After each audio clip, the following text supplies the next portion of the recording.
All right, well, welcome. We see people coming into the participant room, so thank you for joining us today.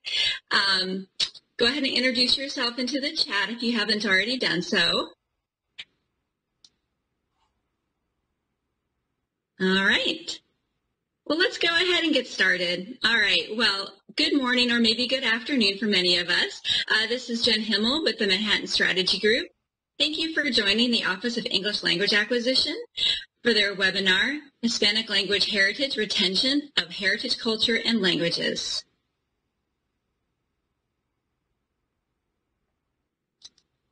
All right, so I'm happy to introduce Lorena Orozco and McElwain, the Assistant Deputy Secretary of the Office of English Language Acquisition.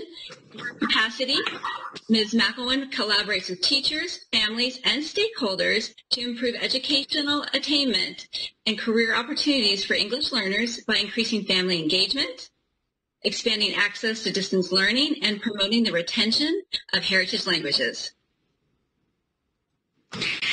Thank you, Jen, and thank you to everyone who is joining us here today for this very exciting webinar. As Jen Himmel said, I am committed to improving educational attainment and career opportunities for English learners by increasing family engagement, expanding access to distance learning, and promoting retention of heritage languages. Today's program is very meaningful to me for 3 reasons. 3 out of every 4 students who are English learners speak Spanish. So that is a very important statistic for the Hispanic community. September is also Hispanic Heritage Month, and OELA is celebrating Hispanic culture through this webinar. And finally, we have a wonderful panelist lineup. I want to thank them for their time and their insightful opinions, information that they will be sharing with us today. I look forward to today's conversation, which will be facilitated by OELA's Deputy Director, Dr. Supreet Anand.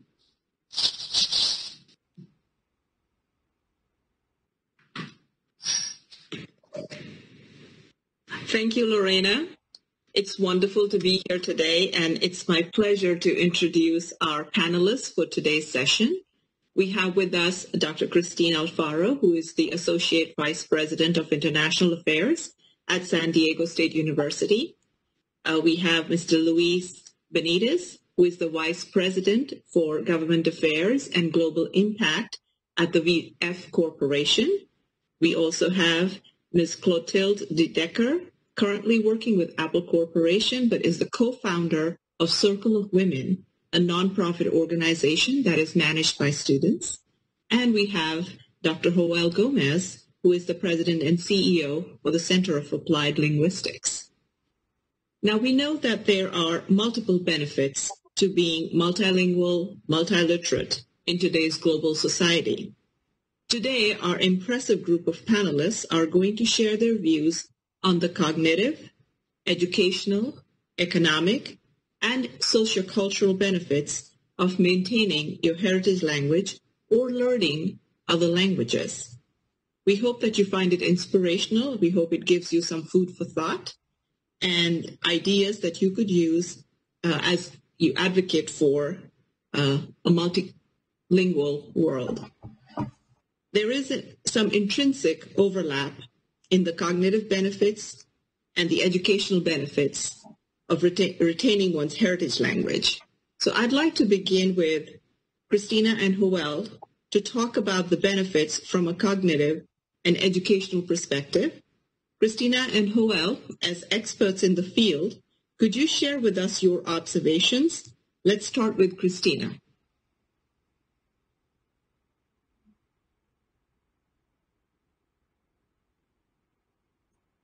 Cristina, you may be on mute.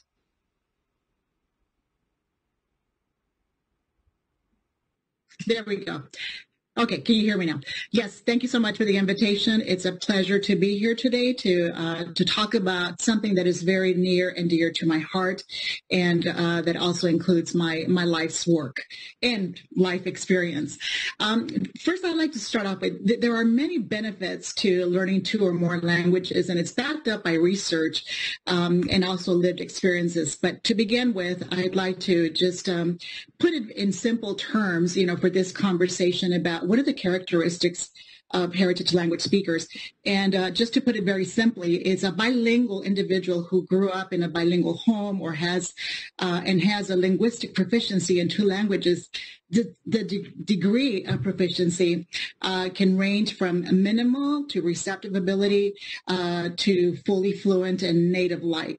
So this also is very much defined by the local sociolinguistic status that may be that situation. I know personally in my own life experience, I am a heritage bilingual speaker, and basically because in my home, it was Spanish is what was spoken, and of course at school, English was spoken, and actually we were not allowed to use our native language. So that was my situation.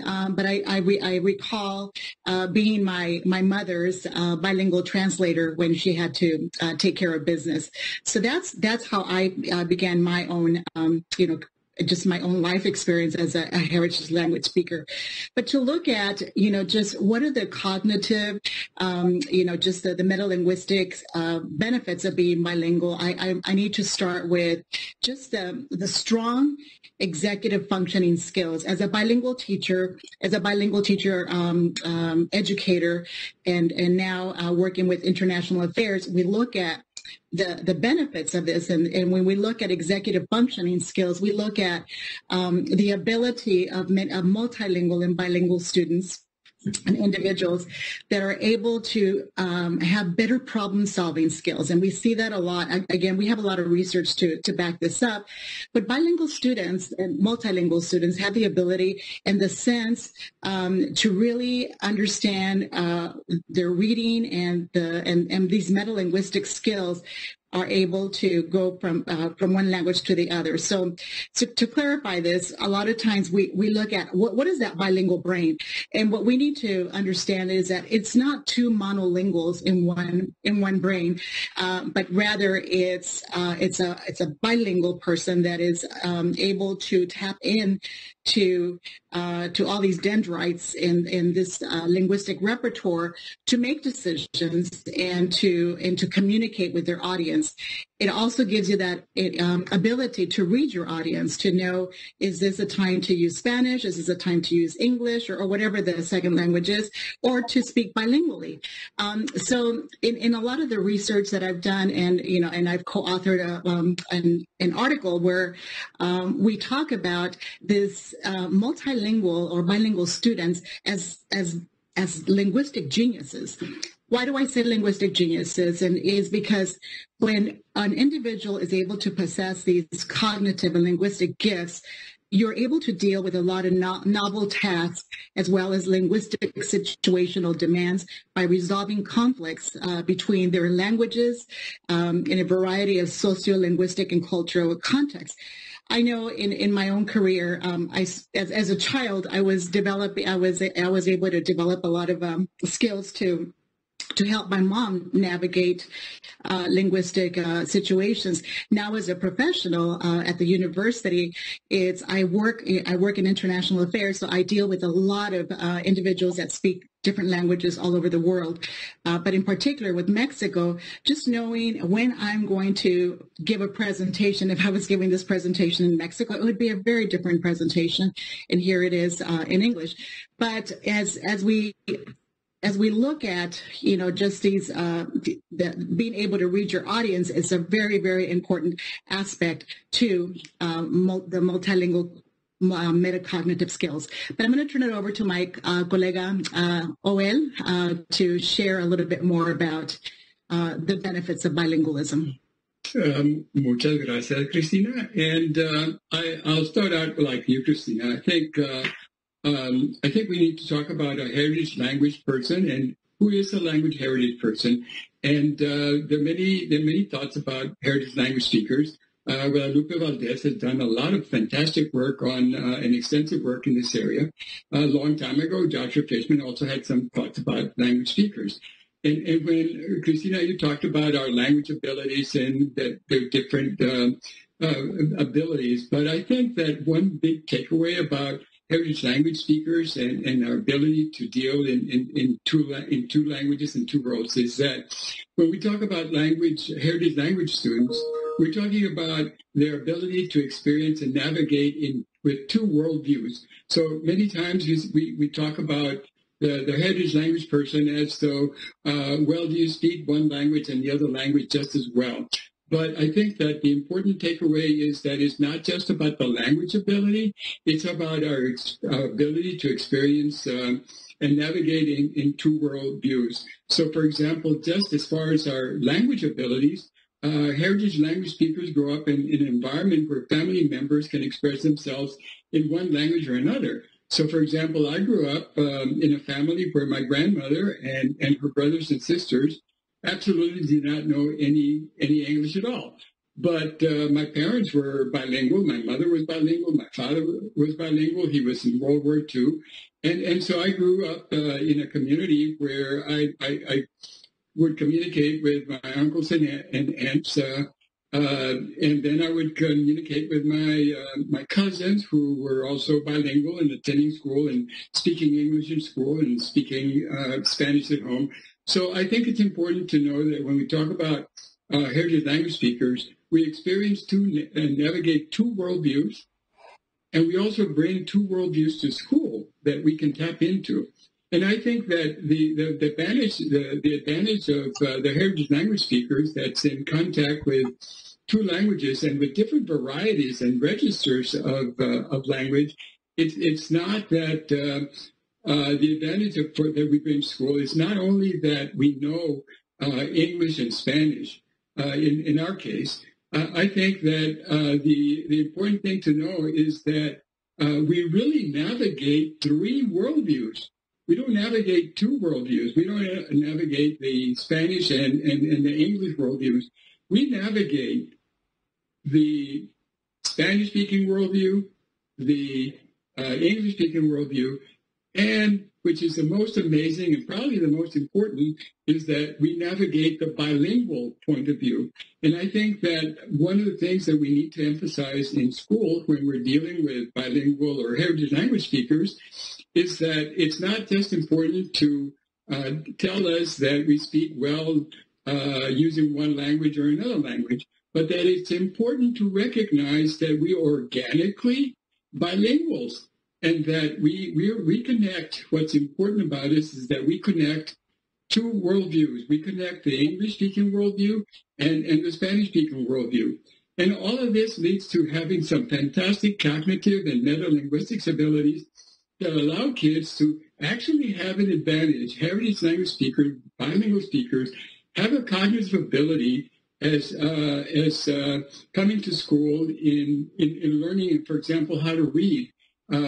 The ability to navigate two languages gives us the ability to, as emergent readers, to learn how to read in a quicker, better way than monolinguals. So we can read as well as monolingual English speakers, and eventually even surpass them. And so I think that that's one of the very important things. The other thing that's also very important is that, you learn how to read once. I think we hear that all the time. We learn how to read once. So if I learn how to read in English, which I did, then I don't think I have to spend a lot of time learning how to read in Spanish. I'll tell you how I learned how to read in Spanish. I learned how to read in English. It was a horrible experience. I didn't know any English when I went to school, and I had to learn English, and then, of course, I had to read in English. But once I learned in English, one day I was walking through the supermarket, and I saw a container of salt, the blue cylinder with a little girl that says Morton Salt. So I saw that. So I expected to see Morton Salt, but I didn't see Morton Salt. It said Sal Garza. Sal Garza. Sal is salt, and Garza is the name of a stork. So Sal Garza. So then I said to myself, Sal Garza, I know what that says. And then all of a sudden it dawned on me, I know how to read in Spanish. And then I started looking all around, and I could see all these things that I could read in Spanish. And then, like that, all of a sudden, I knew how to read in Spanish without having to have a lot of instruction or any instruction, because when I was in school, I didn't have any experience. I didn't have the opportunity to read, to be in a bilingual class where I was learning how to read in two languages and write and study contents. So having these experiences as a very cognitive, flexible bilingual with strong meta-linguistic skills has helped me a lot as an adult and as a professional. And just like the benefits that Cristina talked about, there's also a lot of the classroom academic strength that we bring to the classroom. But, in order for all of this to benefit us, teachers need to be aware of it and help us with use what we bring to school. And also we have to remind parents that having this ability is an advantage and that we need to encourage it.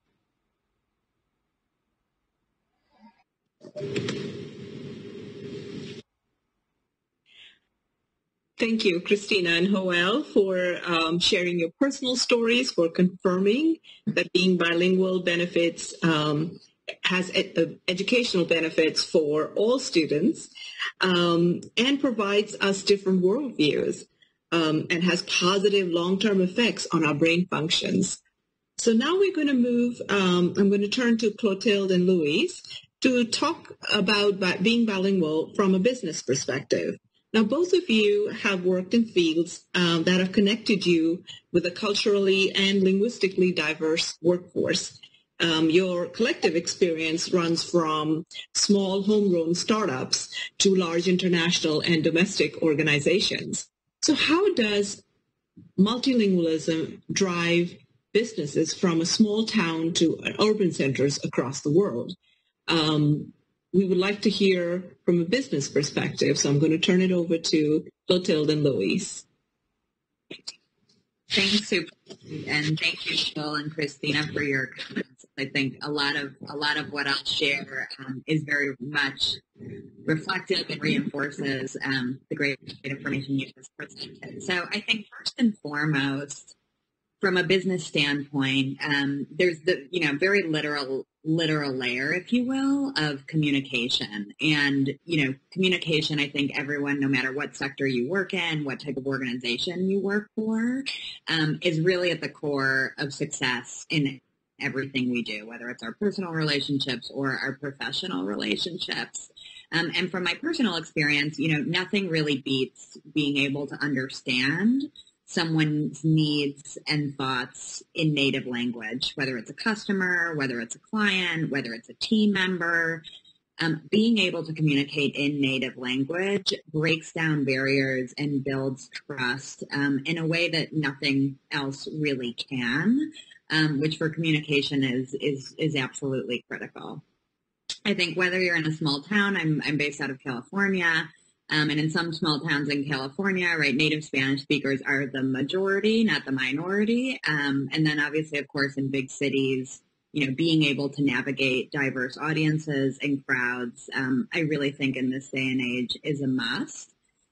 I currently work, Supreet, as you mentioned in your introductions, I work at Apple, currently supporting a team called Today at Apple. We develop free learning programs, primarily hosted out of our stores, but also online for public audiences. And we do it at a global scale. And whenever you're teaching someone anything, language is a critical piece, right? And I've, worked out of our locations in Latin America, Mexico City, also Brazil, also in Europe, where we're having that linguistic ability has really set me apart from the crowd. And I think, again, gives you an advantage and helps open new doors that I wouldn't have had I not been bilingual.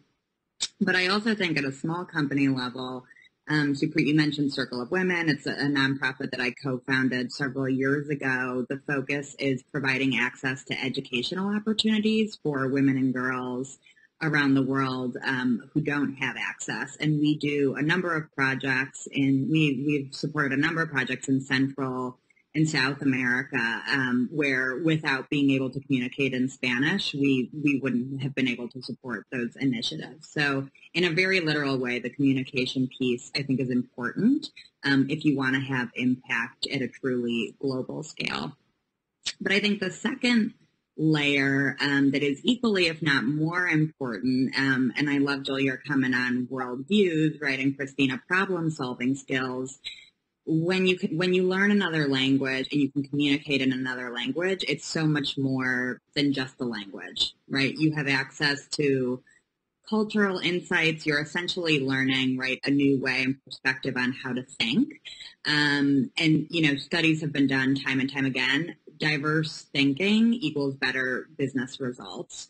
And I think, that empathy is a bit of a buzzword now, but I can't emphasize it enough. Having language skills that are bilingual means that you can much better, I think, put yourself in someone else's shoes and understand their perspective and where they're coming from. There are so many kind of cultural insights woven into language. When you think of Spanish and you think of idiomatic expressions and gendered pronouns as examples, it gives insight well beyond just the communication piece, but into actual cultural history, economic history, things that can really help shape your decision-making, again, in a way that's holistic and truly taking into account the sort of full perspective of who you're trying to provide value to, right, whatever your customer is. I think for younger generations, I spend a lot of my time focusing on programs for youth and teenage groups. And I think younger generations, regardless of where you're from, small town, big town, city, no matter what the country is, I think they want and expect this type of diverse thinking. Having grown up with the internet, access to things like YouTube, et cetera, I think, if you ignore the need to, sort of recognize the importance of multiculturalism and bilingual thinking, you're running the risk of ultimately, I think, becoming irrelevant to younger generations, because I think that's something that's just expected in this global connected day and age. But with that, I will hand it off to Luis for his thoughts. Thank you. Boy, it's been wonderful to hear all three perspectives up to me, because I think much like you, Clotilde, there's a lot of ditto going on right now. The thing I'd like to talk about the most would be access, both access to a language and developing a language, as well as access of the utilization of a language. So from where I sit, being responsible for government affairs for a multinational corporation in over 20 countries with 50,000 employees, for government affairs, yes, we like to be proactive on things, but a lot of the times the phone rings when something's going wrong and we need to talk to someone in government. And I'll say that there is a slight difference between accessing a language at somewhat of a holistic level and then accessing a language at a business level. To understand the nuances of how to utilize those cultural components along with a language not only takes a certain level of self-awareness, but also requires this intimacy with the language itself. And even I've often found, my personal story, having a father from Ecuador, the way he encouraged our Spanish was that he refused to argue with any of us, my brother, sister, and I, in English. We had to argue in Spanish. And so if we couldn't make our case in Spanish, the argument pretty much fell apart. And so I think one of the pieces regarding access is to really understand what you'd like to unlock with being either bilingual or a journey to be bi or trilingual.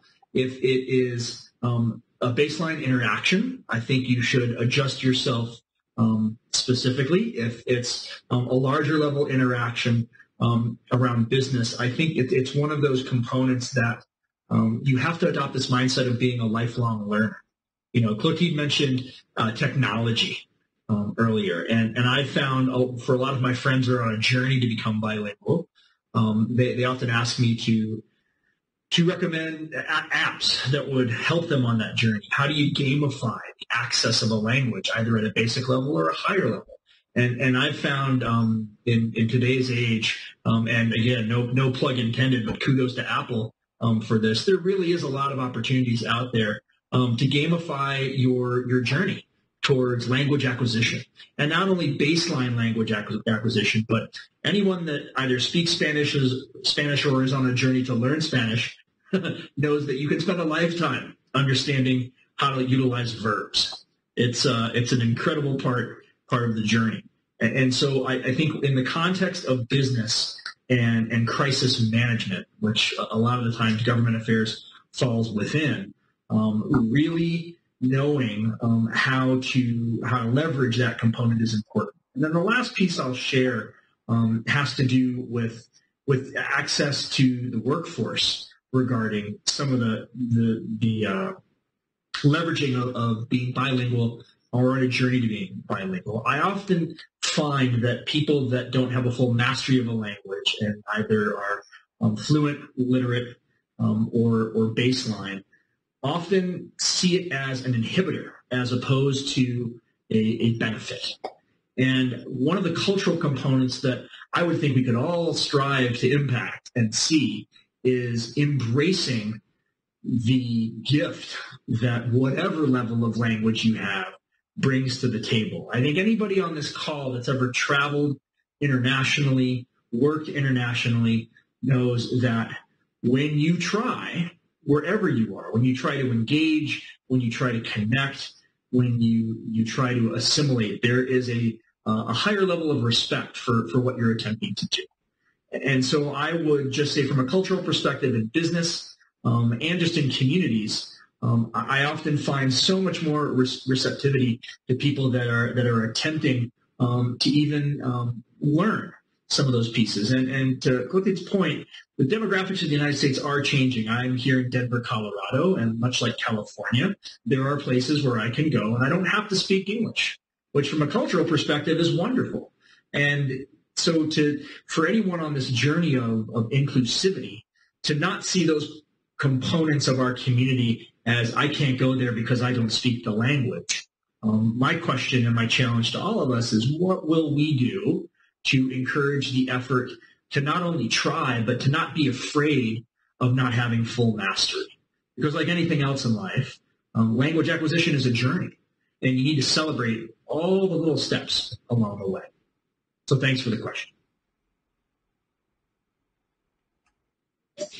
Thank you, Clotilde and Louise, for your profound thoughts and just excellent insights into how being bilingual raises your occupational status, and ultimately it improves your earning potential, and how it is important to have that language access, improves communication.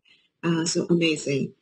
As we know, these are unprecedented times. We see a lot of social and economic change happening. And while some of these changes right now are painful, it is important for everyone to understand that some very positive things will come from all of this. Now, more than ever, we see the world is connecting in ways we might not have considered before. And language and culture plays a role in this. So this question is for all of our panelists.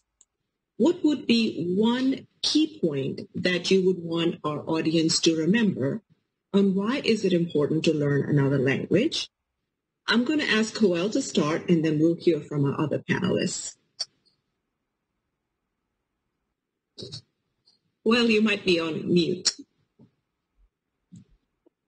As other panelists have mentioned, one of the big takeaway for having the advantage of being bilingual is that it does provide advantages to us when we deal with the global economy, with educators from other countries, and it certainly has helped me a lot in my position. I doubt that I would be as successful as I am if I didn't have the mastery of the two languages. So the big takeaway is that not only is it good for us bilinguals and us heritage speakers to be proficient in our three domains, the language A, the language B, and the bilingual part, but it's also important for our monolingual friends to know that it's never really too late to start learning a second language. And like has been stated, we don't have to be totally proficient in the language. It's a journey, and as long in age as I am, I still learn every day. I improve my language abilities. So I think the big takeaway, Supreet, is that it's a lifelong journey. It's important that educators and parents and friends are supportive of us as bilinguals, and also that us bilinguals are supportive of monolinguals learning Spanish or another language as a second language.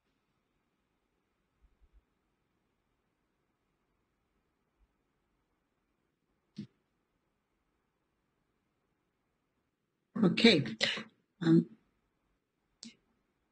I'll go next. This is Cristina.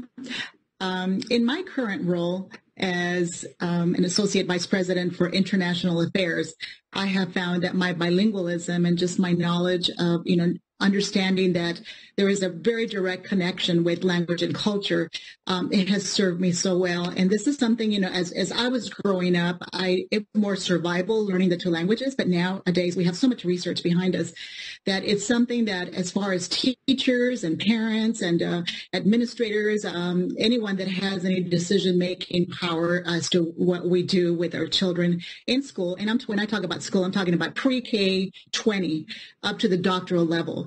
I had my first doctoral student defend her doctoral dissertation in Spanish. It was the first time ever that we did it at our university because she was able to.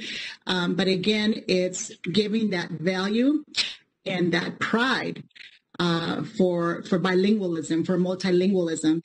And it makes me think about also just the artistic ability. And this is something that, as I was thinking about this last night, just the artistic ability, the artistic expression that we are able to develop as multilingual or bilingual learners. And I'm thinking specifically of our U.S. poet laureate, Juan Felipe Herrera. I know I had an opportunity to interview him at one point, and he was telling me, just if you've seen his work, everything is bilingual, kind of like what OELA was saying. It's like he'll write in Spanish and in English, and then he'll write bilingually, to be able to communicate with his audience. And you see that a lot also with the arts and the music, where you see a lot of this back and forth with the language, but it's done in such a creative way that you wouldn't be able to do that if you did not have this the metalinguistic skills to be able to go back and forth and to speak one or the other.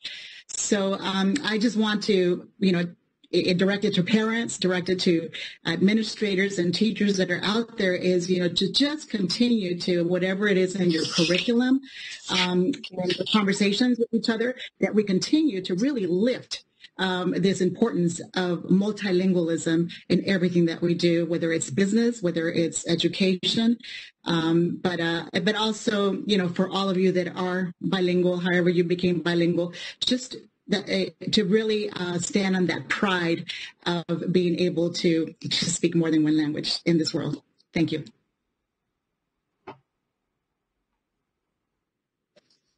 Yes, I'm happy to jump in here, Clotilde.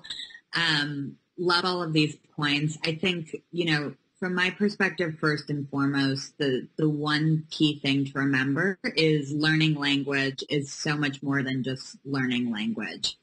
You are acquiring a tool for building relationships, for improving your communication skills, helping with cultural fluency. It's problem solving, as Cristina shared. It is, as Joel shared, worldview.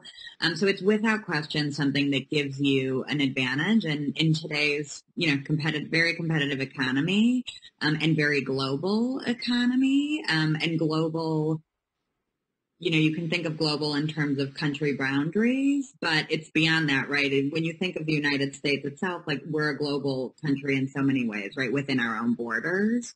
And so I think having that competitive advantage is without question a good thing. So definitely consider. The benefits of going last. I can definitely share what all the other panelists have said and completely agree.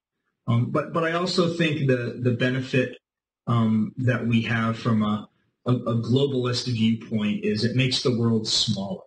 I think a lot of panelists have said that language acquisition is important for business, it's important culturally. Yet I think there's also an inherent understanding that comes along with a language acquisition, because you can't have one without a cultural understanding as well to a certain extent. And especially in this era of globalism and global economies and trying to understand the connectivity of some of these pieces, to understand a language and a culture and a nuance is to understand at a little bit of a deeper level how the world works. And, the concept of being an informed global citizen, I think from a bilingual perspective, has less to do with the amount of news or media you consume from one lane, but also, do you challenge yourself to understand the news and perspective from the places where you're trying to learn a language? Some of my best moments each day, regardless of the tenor or the caliber of the information, is to check in on news from Spain and Ecuador every morning to understand how these places fit into the global matrix, if you will. So I would say, one of the reasons why you would want to learn or absorb or continue on a journey to grow in another language is to have that opportunity, because, as we all know, from even opportunities like this call on Zoom, connecting us from all over the country, the world will only continue to get smaller. And if you just bring one viewpoint, one cultural perspective, or one component or thought process to a conversation, you're missing an opportunity. So I think that would be my rationale for trying to go deeper within another language, is that it does nothing but broaden your perspective. Thank you. Thank you to all our panelists for this very inspiring, I would say, and informative conversation. I know it certainly has inspired me to go back and think about learning another language, because I certainly am not proficient in any of the languages that I've learned. So certainly it's very inspiring for me personally. I'm going to now turn it over to Jeffrey to facilitate the questions for our panelists. I see we have some questions in the Q&A chat box. So for the audience, the participants, if you have any questions, please continue to send them our way. Jeffrey, over to you. Awesome. Thank you, Supreet. I'm Jeff Vargas, President and CEO of Generationology. We help organizations manage that conversation and experience of leading across generations. So to Clotilde and to Luis, in terms of the business conversation, we clearly sort of run in that same lane. Great conversation back and forth. Could listen to you guys all day. And a couple of questions that seem to pop up just up front, and this is for OELA and Cristina. How has COVID impacted the life for students and their teachers? And what are some things that you believe teachers can do or should be doing to help inspire this whole ideology, as you mentioned, of being a linguistic genius and having a competitive advantage because you have the ability to work and think in three spheres, as you mentioned, OELA. So either OELA or Cristina, whichever one of you want to start answering that question first, feel free.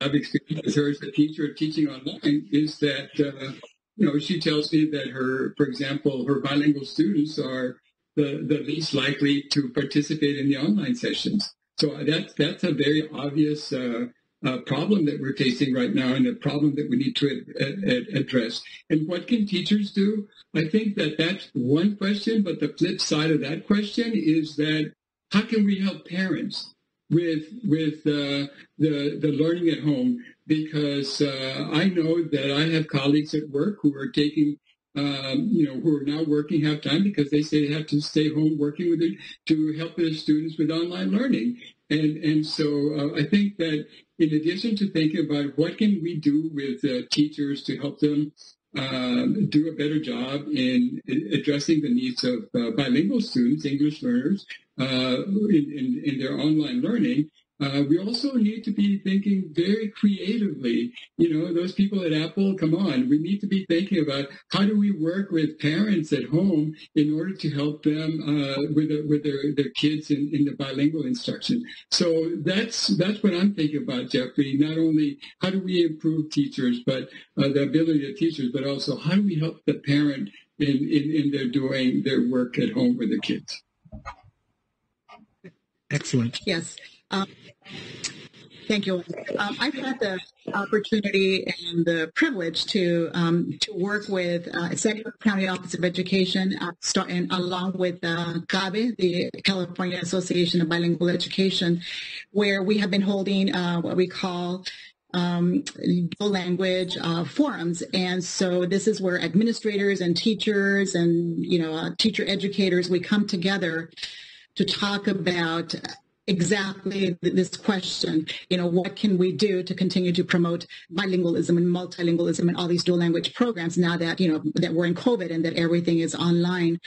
But so teachers, what they're doing in these forums is they're finding ways to help each other and to collaborate with each other in developing activities that are very engaging. And I think now more than ever, because it is all online, that creativity really has to be number one to keep students engaged.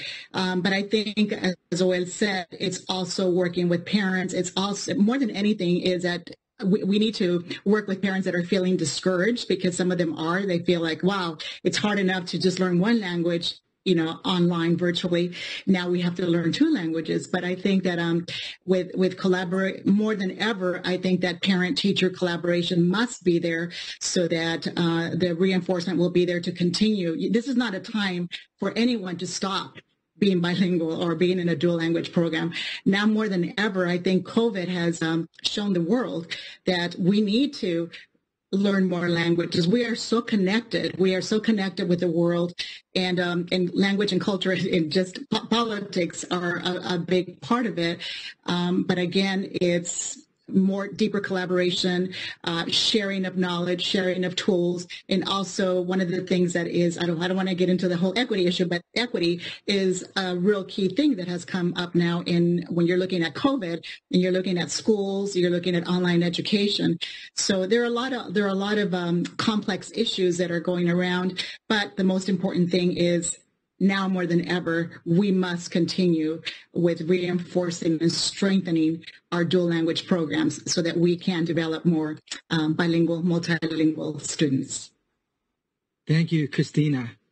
For Clotilde and Luis, Clotilde, you suggested that diverse thinking brings better business results, and your connection through language helps inform your business decision. And as Luis said, it's important to recognize multiculturalism as well. And it's not just access to language, it's access to business through language. And that's different. Those two different things. So with that sort of as a background, what are some things that, if you could speak directly to students now, what are some things that you would suggest, recommend to students that they could or should do to prepare themselves to work in a situation, in an activity where there are going to be these linguistic geniuses, and they're going to be able to speak from a different language, in a different perspective?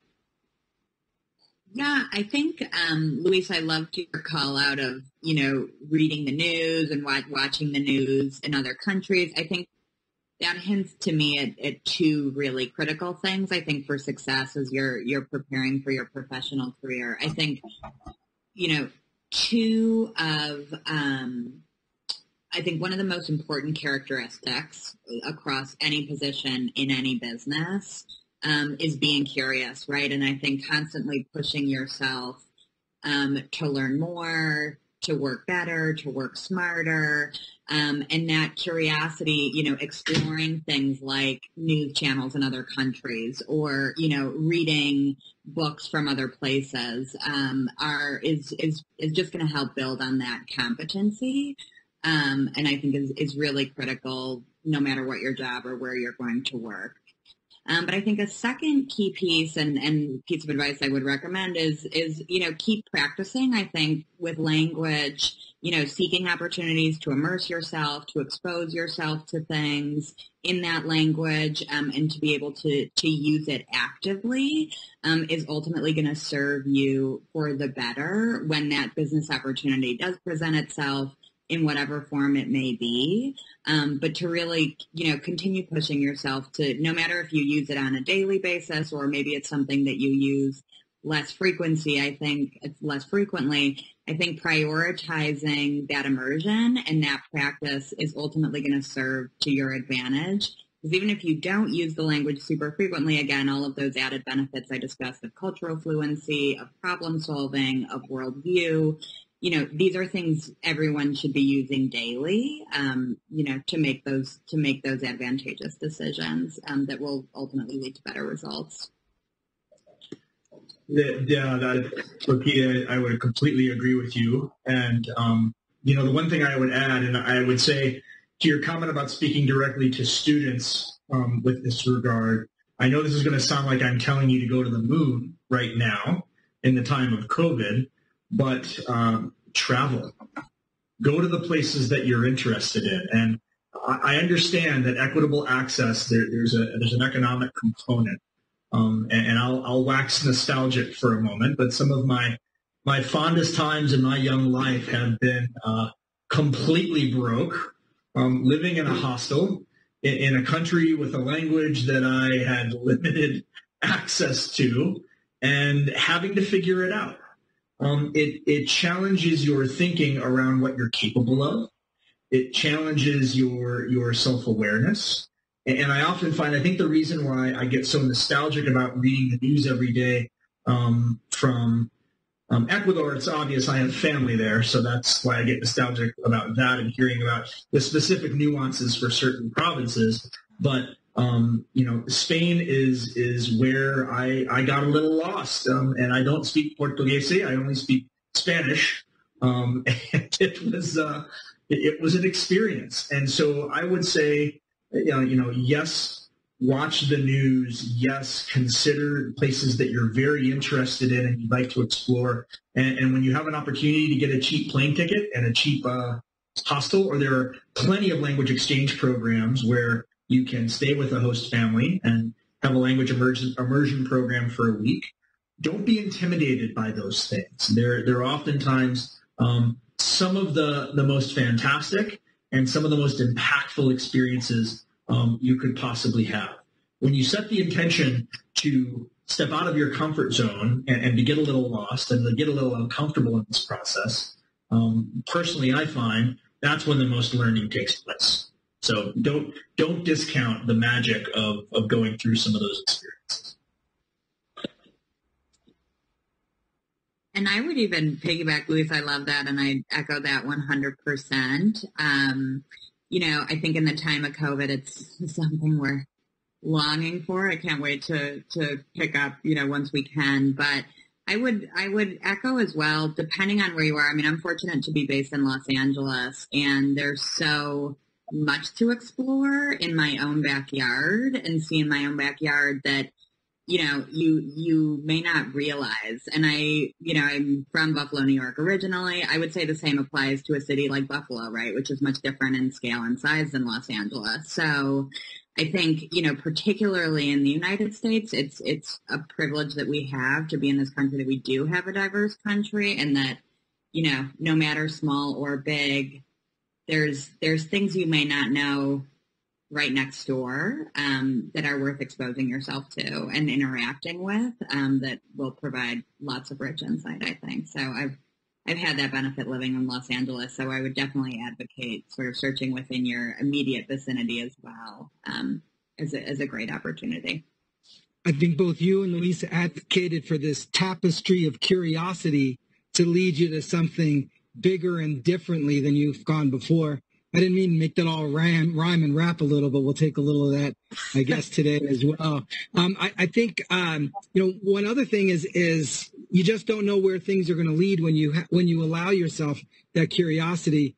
I'm part of the board here on GlobalMindED, and I know Carol Carter, our chair of the board, is with us, and she's been working with folks literally all over the world, UN, et cetera, to try and have these kinds of conversations and ensure that equity. I know you brought that up, Cristina, is out of the realm of conversation, because it's through that conversation of equity that we find facility in what we're trying to do next. And I didn't know, Carol, if you wanted to just jump on here for a moment and share a little bit about that. Sure. Thanks so much, Jeffrey. Well, first, I just want to acknowledge that you are all incredible citizens of the world. And I think anybody who's joining this today also is and has that kind of deep appreciation.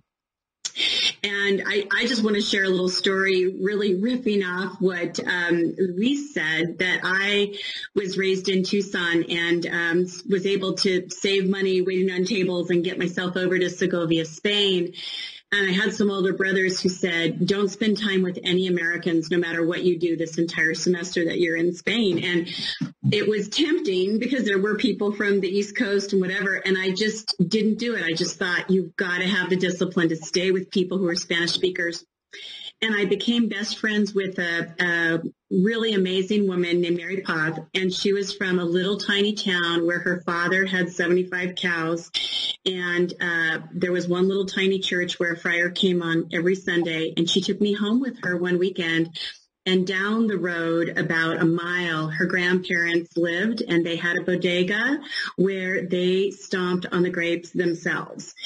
And this was such a pivotal experience to my appreciating at a really deep cultural level the kinds of things that can happen. And I think what's amazing with technology is that with AR and VR and some of these things that a lot of companies like those that you all are working in are working on will allow us, for people who may not have the means, to go and have those kinds of understandings and have that type of empathy about what it's like in all these different really rich cultures of experience. So I just want to say that really brought back some memories, and one of the sessions, we're going to do a session next week, and this is a 2-part series, but Adrian Rosado, one of our leaders, also in GlobalMindED on the Latino equity team, before COVID, he was taking first-gen students to China and different countries to work with companies over 4 different weeks of time. So they were getting that personal exposure,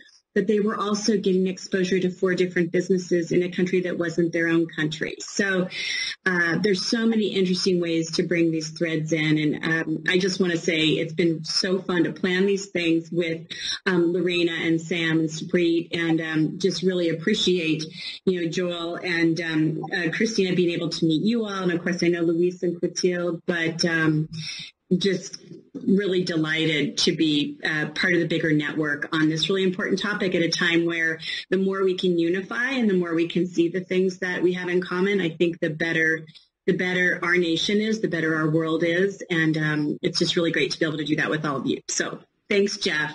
Back to you guys. One last thought, and then we'll give it back over to Supreet.